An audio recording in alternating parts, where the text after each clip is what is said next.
Innal hamdalillah Allahumma salli wa sallim ala nabiyyina Muhammad sallallahu alaihi wasallam.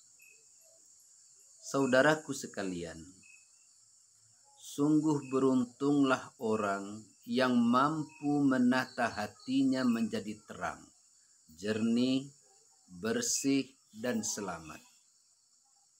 Sungguh membahagiakan dan mengesankan bagi siapa saja apabila memiliki hati yang tertata dan terpelihara dengan sebaik-baiknya.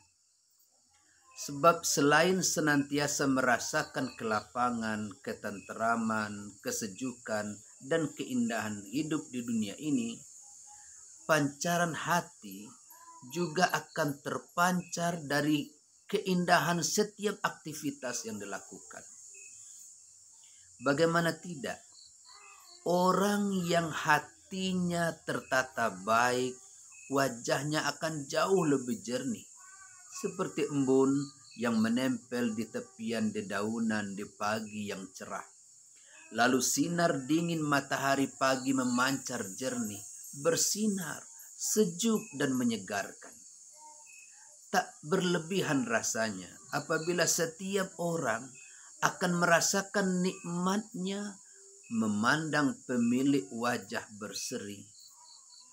Begitu pula ketika berbicara, tutur katanya akan bersih dari hal-hal yang menyakitkan, jauh dari tutur kata yang sombong, bahkan terhindar dari tutur kata unjuk gigi.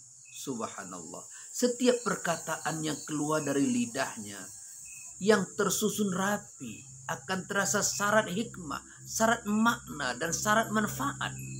Kata-katanya mendalam dan berharga. Itulah buah dari hasrat yang menggelegak di lubuk hati yang terdalam untuk senantiasa membahagiakan orang lain. Kesehatan tubuh juga tercermin dari kejernihan hati, buah dari kemampuan menata hati. Denyut jantung terjaga, tekanan darah terjaga, ketegangan berkurang, dan keadaan diri selalu meliputi kedamaian. Tak berlebihan jika tubuh juga menjadi lebih sehat, segar, dan bugar.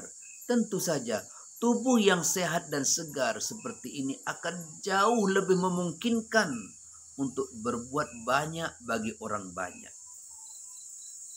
Orang yang hatinya jernih, pikirannya akan jauh lebih jernih. Baginya tidak ada waktu untuk berpikir buruk walau sedetik pun.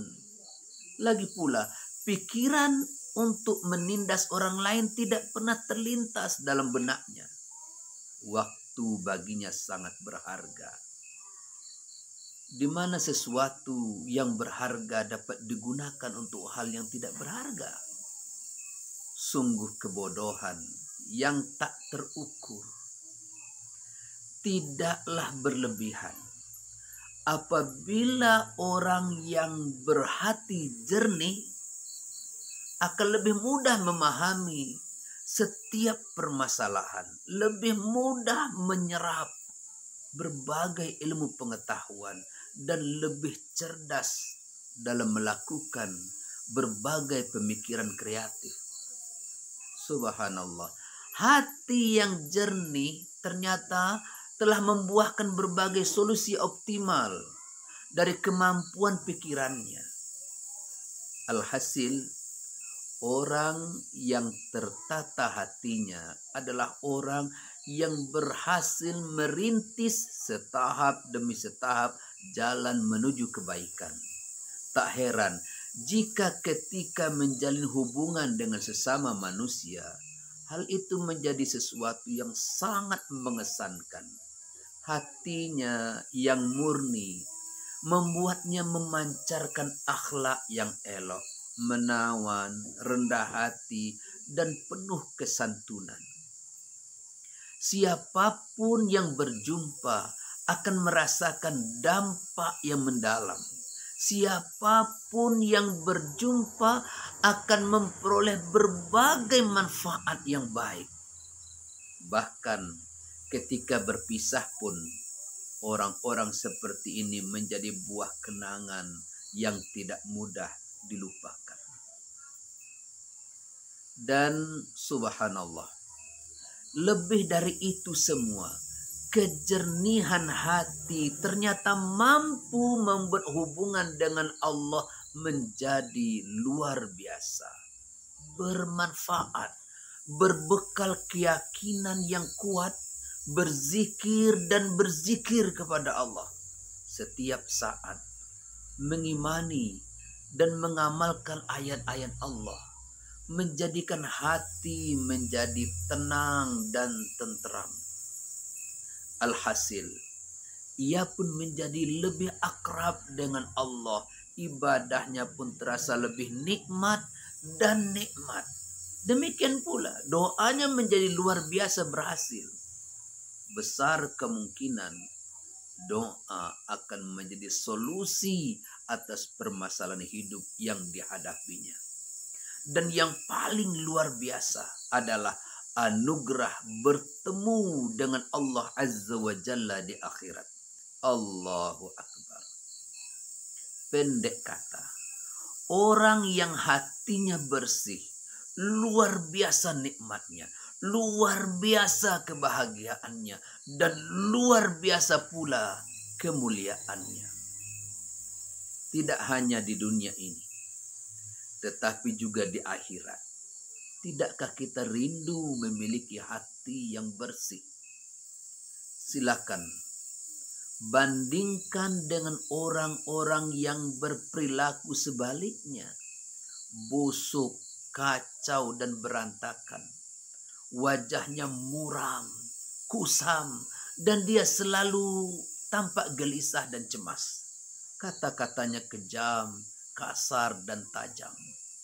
Hatinya selalu kotor dengan pikiran-pikiran yang buruk, pendendam, licik, tidak mau kompromi, mudah tersinggung, tidak senang melihat orang lain bahagia, kikir, dan berbagai penyakit hati lainnya yang terus menumpuk hingga sulit dihilangkan. Tidaklah berlebihan apabila perilakunya menjadi hina dan tercela jauh dari perilaku terhormat. Lebih dari itu, tubuhnya menjadi mudah terserang penyakit.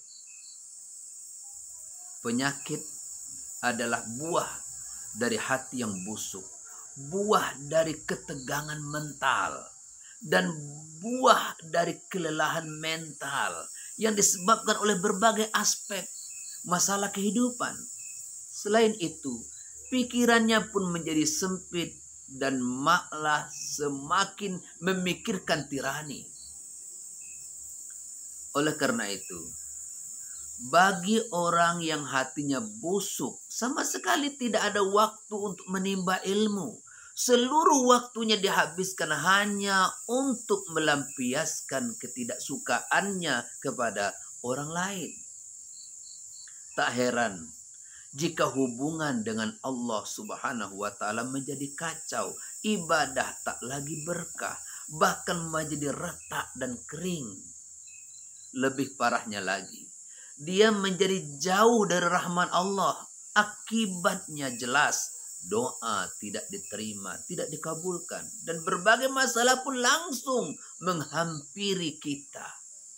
Na'udzubillah, kita berlindung kepada Allah dari hal yang demikian. Ternyata yang ditemukan hanya kerugian dan kehilangan oleh orang yang hatinya jahat.